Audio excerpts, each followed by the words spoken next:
crops are not working, my farms are not working unless I babysit them.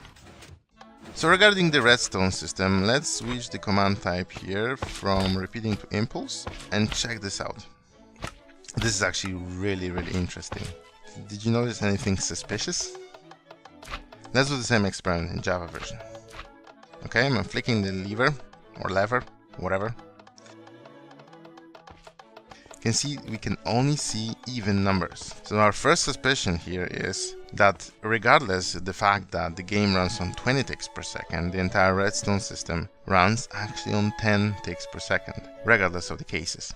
So what we have here, and that's my suspicion, is unlike in Java where every single action meets a reaction right away and it's organized in those ticks, and multiple events can happen even within the same tick, and we can control, for example, how pistons behave within the same tick. And that's how we can have those cool 0 tick and 1 tick contraptions. In this case it may not be the case, and to prove it we have another experiment here with water. So in Java, water spreads exactly 5 ticks per block. So in a second, water spreads exactly 4 blocks.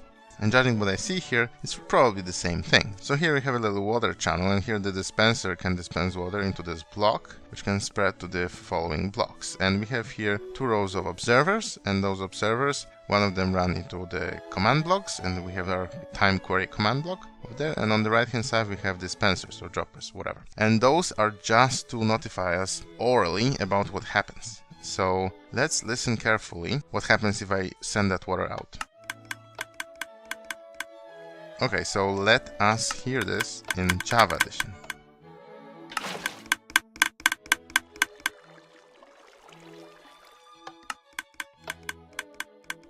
Anything suspicious?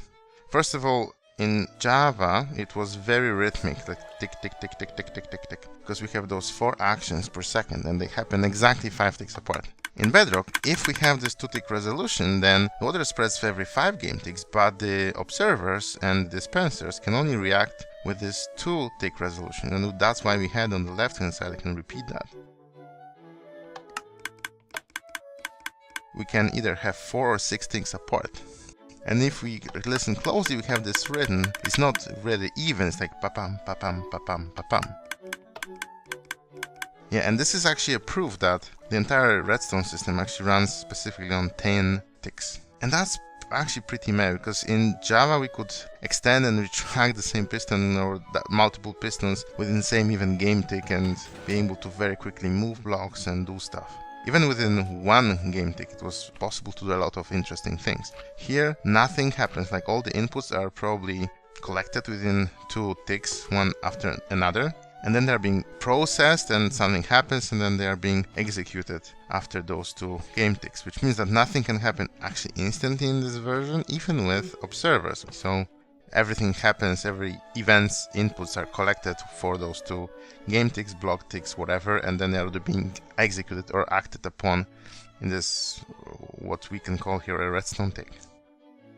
Okay, so let's test here a little bit of the basic redstone timing things. So we have here, for example, repeaters, so what you'd expect, 2 ticks apart. All the other basic components probably you'd expect to work the same way. Next we have pistons. It's actually a very important change. So in Java edition they extend in 3 game ticks and they react to retraction instantly. So we have 3 or 0. And here in Bedrock we have 6 game ticks, so 3 what we call redstone tick. So that's twice as slower, and if we retract them, they are not instant, they are 2 ticks apart. So yeah, so this is much different than with Java edition. And what we have next is observers. Observers react instantly. You can see that all the blocks that change the state, or at least they should have changed state here, which is obvious cases they work.